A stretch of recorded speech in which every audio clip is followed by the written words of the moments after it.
Hey guys, welcome to my cooking channel. இந்த வீடியோல என்ன பார்க்க போறோம் அப்படின்னா பன்னீர் பட்டர் மசாலா. இது பண்றதுக்கு முதல்ல ஸ்டவ் ஆன் பண்ணிக்கோங்க. அதுல ஒரு கடாய் வச்சுக்கோங்க. அதுல 1 டேபிள் ஸ்பூன் வெண்ணெய் சேர்த்துக்கோங்க. வெண்ணெய் நல்லா உருகுனதும் 2 ரஃபா சாப் பண்ண வெங்காயம் சேர்த்துக்கோங்க. சேர்த்து நல்லா வதக்கி விடுங்க. அப்புறம் 2 ரஃபா சாப் பண்ண தக்காளி சேர்த்து நல்லா வதக்கி விடுங்க. இதுல 2 வரமிளகா, 8ல இருந்து 11 முந்திரி சேர்த்துக்கோங்க. சேர்த்துட்டு நல்லா வதக்கி விடுங்க 5 நிமிஷம் போல. இது நல்லா வதங்கினதும் நம்ம ஒரு பிளேட்ல டிரான்ஸ்ஃபர் பண்ணி வச்சுக்கோங்க. இது நல்லா ஆற விடுங்க. நல்லா ஆறினதுக்கு அப்புறம் இது மிக்ஸி ஜார்ல போட்டு நம்ம கிரைண்ட் பண்ண வேண்டியதுதான். இப்போ மிக்ஸி ஜார்ல சேர்த்துக்கலாம். சேர்த்துட்டு இதோட 1 tablespoon ginger garlic paste சேர்த்துக்கோங்க. சேர்த்துட்டு நல்லா அரைச்சி விட்டுக்கோங்க.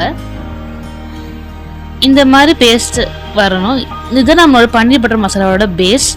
ஸோ இப்போ ஸ்டவ் ஆன் பண்ணிட்டு பேன் வச்சுக்கோங்க. அதில் 2 டேபிள் ஸ்பூன் எண்ணெய் சேர்த்துட்டு அதில் 1 டேபிள் ஸ்பூன் மிளகாய்த்தூள், 1 டீஸ்பூன் உப்பு சேர்த்து நல்லா அது எண்ணெயிலே வேக விடுங்க மசாலையை. மசாலா நல்லா ஓரளவு ப்ரௌன் ஆனதும் நம்ம நறுக்கி வச்ச 200 கிராம் பன்னீர் சேர்த்துக்கோங்க. இந்த மாதிரி கியூப்ஸை கட் பண்ணியிருக்கணும். இது 2 பக்கமும் நல்லா ரோஸ்ட் ஆகி வர வரைக்கும் நல்லா டோஸ்ட் பண்ணி எடுத்துக்கோங்க. கருகாம பார்த்துக்கோங்க. 2 பக்கமும் ஒரே நல்லா வெந்து வரணும். இப்போ பன்னீர் ரெடி ஆயிடுச்சு. இது இப்போ தனியாக வச்சுக்கோங்க. இப்போ ஒரு ஸ்டவ் ஆன் பண்ணிட்டு கடாய் வச்சுக்கோங்க. அதில் 2-3 டேபிள் ஸ்பூன் எண்ணெய், 1 டேபிள் ஸ்பூன் வெண்ணெய் சேர்த்துக்கோங்க. சேர்த்துட்டு அதில் 2 பிரியாணி இலை சேர்த்துக்கோங்க.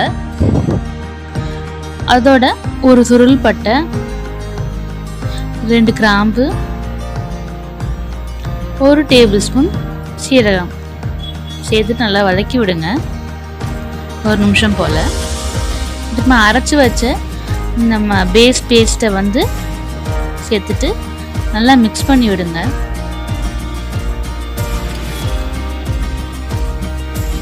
நல்லா கொதிச்சு வரவும் இப்போது காஷ்மீரி மிளகாய்த்தூள் 1 டேபிள் ஸ்பூன் சேர்த்துக்கோங்க. சேர்த்துட்டு 1 டேபிள் ஸ்பூன் மல்லித்தூள்,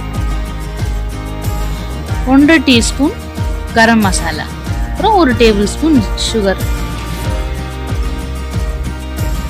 அப்புறம் தேவைக்கேற்ப உப்பு சேர்த்துக்கோங்க. சேர்த்துட்டு நல்லா மிக்ஸ் பண்ணி விடுங்க.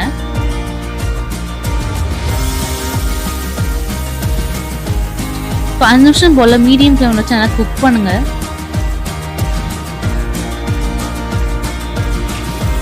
இப்போ 1 டேபிள் ஸ்பூன் கெச்சப் சேர்த்துக்கோங்க. சேர்த்துட்டு நல்லா மிக்ஸ் பண்ணி விடுங்க. இப்போ தேவையான அளவு தண்ணி ஊற்றிக்கோங்க. நான் 1 கப் அளவு தண்ணி ஊற்றுறேன். உங்களோட கிரேவியோட கன்சிஸ்டன்சி அட்ஜஸ்ட் பண்ணுற மாதிரி தண்ணி ஊற்றிக்கோங்க. இப்போ நல்லா மிக்ஸ் பண்ணி விட்டுக்கோங்க கிரேவியை.